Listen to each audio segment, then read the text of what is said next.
అంటే అందరూ వెళ్ళాలని లేదు, వెళ్ళకూడదని లేదు. దేవుని చిత్తంలో ఏది ఉంటే అదే జరుగుతుంది.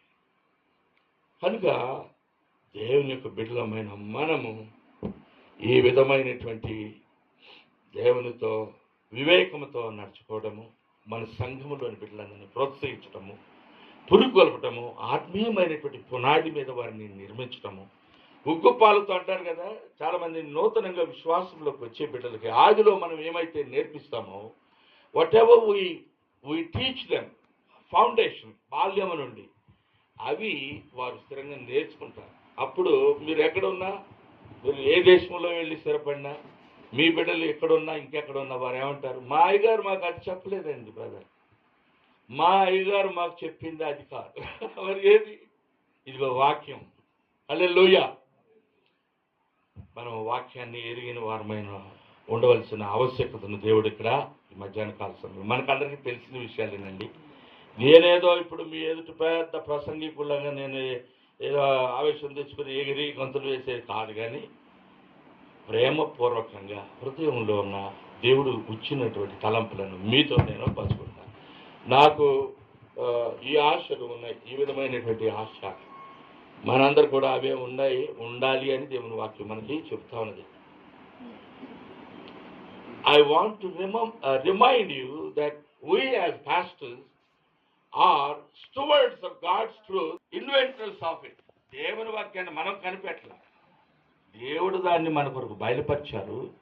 అది యుగయుగాలుగా స్థాపించబడింది. దానికి మనము ధర్మకర్తలుగా యథార్థమైన దేవుని సత్యాన్ని ప్రచురపరిచేవారుగా, దాని పక్షమున పోరాడేవారుగా, యోధా పత్రికలో ఉంటుంది కదా, విశ్వాసులకు పరిశుద్ధులకు ఒక్కసారి అప్పగింపబడిన బోధ నిమిత్తమై మనము పోరాటం చేయాలి, సత్యం కొరకు కట్టుబడి ఉండాలి అనేది దేవుని చిత్తం. అంతేగాని కనిపించిన ప్రతి ఒక్కరితో పోరాటం యుద్ధం పెట్టుకోవాలని కాదు కదా.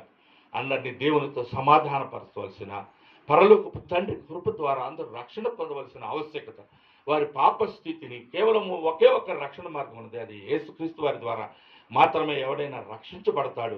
ఆయన స్వార్థలోనే ఆ శక్తి ఉన్నది. కనుక మేము ఆ స్వార్థికులము, ఆ యొక్క అతి బిడ్డలు, విశ్వసించిన బిడ్డలకు మేము కాపురులము, ఆయన యొక్క నిబంధనను మేము ఎరిగిన బిడ్డలము అని మనలను మనము వారందరి ఎదుట కనపరుచుకోవాలి. హల్లెలూయా. మనం నిబంధన జనులం. హల్లెలూయా. We are the people of the covenant. That covenant of God exists between us and our God, and it will continue to be in force. Hallelujah. తర్వాత ఆఖరిగా ఎందుకంటే ఇంకేం చెప్పలేను, ఆఖరిగా నేను చెప్తున్నాను. 1 కొరింథీ పత్రికలో 4వ అధ్యాయం 2వ వచనం ముగింపుకు వచ్చేసాను. I do appreciate you, dear brother, for keeping it on. Okay? And praise the Lord. Hallelujah. చూడండి, 1 కొరింథీ పత్రిక 4వ అధ్యాయం 2వ వచనం. మరియు ప్రతి వాడును కూడా ఎలాంటి వారమై ఉండాలండి? మనం నమ్మకమైన వారి వలె ఉండవలసిన ఆవశ్యకతను ఇక్కడ మనం ఒకసారి మరలా జ్ఞాపకం చేసుకుంటున్నాం. ఆమేన్. అంతేకాకుండా అండి, 2వ తిమోతి పత్రికలోకి మళ్ళీ ఒకసారి వెళదాం. 4వ అధ్యాయము 2వ తిమోతి పత్రిక 4వ అధ్యాయము 2వ వచనం. 2 తిమోతి, వాక్యమును ప్రకటించుము. చదవండి. సమయమందును అసమయమందును ఏం చేయాలండి? మనం ప్రయాసపడాలి. ప్రయాస లేనిదే ఫలము రా, ఫలము లేనిదే బలము లేదు. హల్లెలూయా. ఫలముంటే బలము, ఆత్మ సంబంధమైన బలము. If there is a fruit for the labors that you labored before the Lord with a humble heart,